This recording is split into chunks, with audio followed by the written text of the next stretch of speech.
Assalamualaikum warahmatullahi wabarakatuh. Kembali lagi kita di channel media Belajar Bahasamu. Pada kesempatan kali ini, kita akan melanjutkan pembahasan kita mengenai materi pidato persuasif bagian 2. Nah, kita bahas mengenai struktur pidato persuasif. Struktur pidato persuasif ada 3. Yang pertama adalah pembukaan, yang kedua adalah isi, dan yang terakhir adalah penutup. Pada bagian pembukaan, biasanya berisi berupa salam pembuka. Contoh salam pembuka adalah Assalamualaikum warahmatullahi wabarakatuh, atau bisa juga menggunakan selamat pagi. Kita sesuaikan dengan siapa audiens kita untuk berpidato persuasif. Sapaan penghormatan. Urutan sapaan penghormatan yang digunakan diurutkan berdasarkan status atau usia yang lebih tinggi. Contohnya, yang saya hormati Ibu Kepala Sekolah, yang saya hormati Bapak dan Ibu Guru, dan teman-teman yang saya banggakan. Mengapa Ibu Kepala Sekolah lebih dahulu diucapkan daripada Bapak dan Ibu Guru? Nah, karena di sini kita urutkan yang kita ucapkan terlebih dahulu adalah status yang lebih tinggi. Jadi, status kepala sekolah lebih tinggi daripada status Bapak dan Ibu Guru. Oleh karena itu, kita ucapkan Ibu Kepala Sekolah terlebih dahulu. Nah, bagaimana jika di dalam pidato tersebut ada Kepala Dinas, Ibu Kepala Sekolah, Bapak dan Ibu Guru, serta para siswa? Maka, kita ucapkan adalah yang saya hormati Bapak Kepala Dinas Pendidikan, dan yang saya hormati Ibu Kepala Sekolah, selanjutnya Bapak dan Ibu Guru serta teman-teman yang saya banggakan. Jadi kita mengurutkan sesuai dengan status atau usia yang lebih tinggi terlebih dahulu untuk diucapkan. Kalimat pembuka. Kalimat pembuka berisi ungkapan rasa syukur, terima kasih, atau bisa berupa pengantar dari pidato yang akan disampaikan. Struktur pidato yang kedua yaitu bagian isi. Pada bagian ini berisi penjelasan tentang gagasan, pikiran, pandangan, arahan, atau pesan. Argumen yang digunakan perlu dikembangkan secara logis, dibuktikan dengan alasan, contoh-contoh, bukti pakar, dan informasi statistik. Agar argumen efektif dan meyakinkan, kita harus menyertakan fakta pendukung, contohnya tabel, gambar, dan kutipan. Penggunaan istilah yang kurang jelas maknanya sebaiknya dihindari. Nah, pada bagian isi inilah kita akan menyampaikan argumen-argumen yang ingin kita sampaikan, yang mana tujuan kita menyampaikan argumen-argumen tersebut adalah supaya orang mau mengikuti apa yang kita inginkan sesuai dengan harapan kita. Struktur yang terakhir yaitu penutup. Nah, jadi kita memberikan simpulan terhadap apa yang sudah kita sampaikan.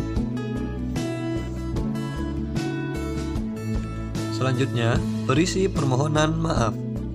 Dan terakhir, berisi salam penutup. Kita lanjutkan. Uji pemahaman.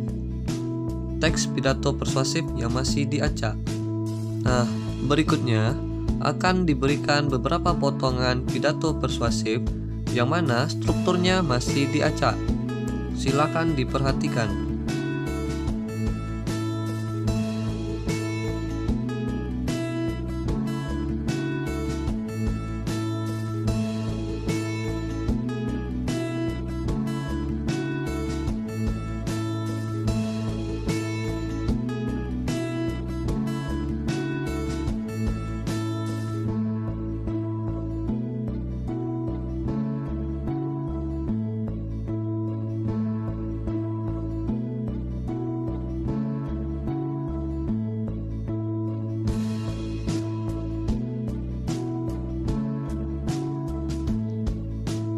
Nah, itulah tadi potongan-potongan pidato persuasif yang masih diacak urutannya. Nah, untuk kali ini coba urutkan struktur dari pidato tersebut. Mulai dari pendahuluan, mana yang merupakan bagian pendahuluan.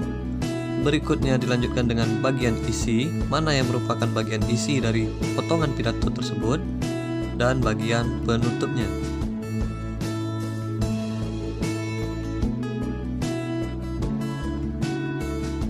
Selanjutnya kita bahas mengenai ciri kebahasaan pidato persuasif. Ciri kebahasaan pidato persuasif yang pertama adalah nominalisasi atau pembendaan. Maksudnya, nominalisasi merupakan proses tata bahasa mengubah kata kerja dan kata sifat menjadi kata benda. Fungsinya untuk menghubungkan makna antar kalimat. Perhatikan contoh berikut. Pemerintah memberlakukan undang-undang anti kekerasan. Pemberlakuan tersebut melegakan banyak pihak di negeri ini. Kata yang menjadi nominalisasi dalam kalimat tersebut adalah memberlakukan dan pemberlakuan. Mengapa demikian? Sesuai dengan pengertiannya tadi, kita mengubah kata kerja atau kata sifat menjadi kata benda. Maka memberlakukan ini adalah kata kerja dan pemberlakuan adalah kata benda. Nah, itu adalah salah satu contoh nominalisasi. Kita perhatikan lagi contoh berikutnya. Kerja keras yang kita lakukan bisa saja tidak membuahkan hasil atau gagal. Namun, kegagalan tersebut tidak boleh membuat kita untuk menyerah. Nah, dalam kalimat ini juga terdapat nominalisasi atau pembendaan, yaitu kata gagal dan kata kegagalan. Kata gagal merupakan kata kerja, sedangkan kegagalan merupakan kata benda. Jadi, nominalisasi sesuai dengan fungsinya tadi, yaitu bertujuan untuk menghubungkan makna antar kalimat. Ingat, makna antar kalimat.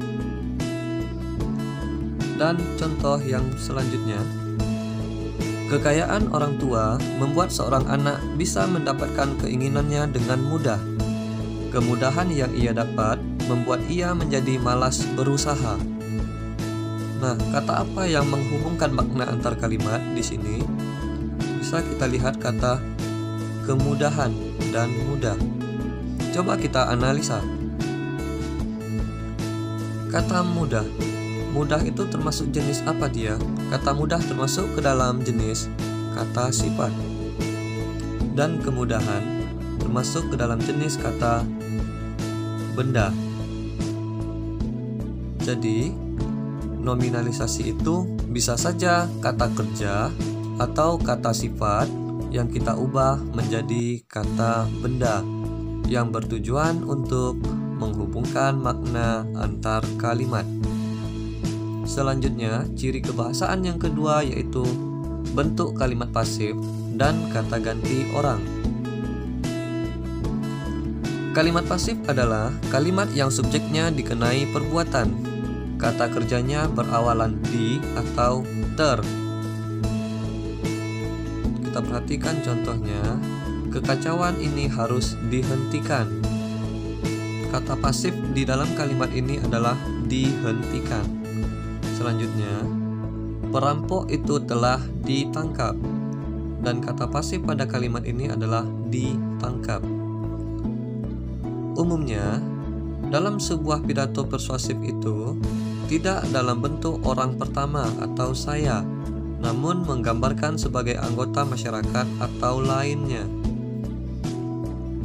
Kata ganti orang yang umum digunakan adalah dia, mereka, kita, warga negara, masyarakat, dan lain-lain. Ciri kebahasaan yang ketiga adalah kosakata. Kosakata yang digunakan sering berupa istilah teknis. Selanjutnya, menggunakan sinonim digunakan untuk menghindari pengulangan kata yang sama terlalu sering, sehingga kalau kita sering menggunakan kosakata yang terlalu sering digunakan, maka terkesan pidato kita akan menjadi monoton. Berikutnya, pasangan kata, sinonim dan antonim. Menggunakan kata emotif yang digunakan untuk melibatkan perasaan audiens. Jadi, audiens kita seolah-olah ikut merasakan apa yang kita sampaikan. Selanjutnya, kita uji pemahaman kita. Yang pertama, buatlah 5 contoh kalimat nominalisasi atau pembendaan beserta penjelasannya. Selanjutnya, buat 5 kalimat yang menggunakan kata ganti orang.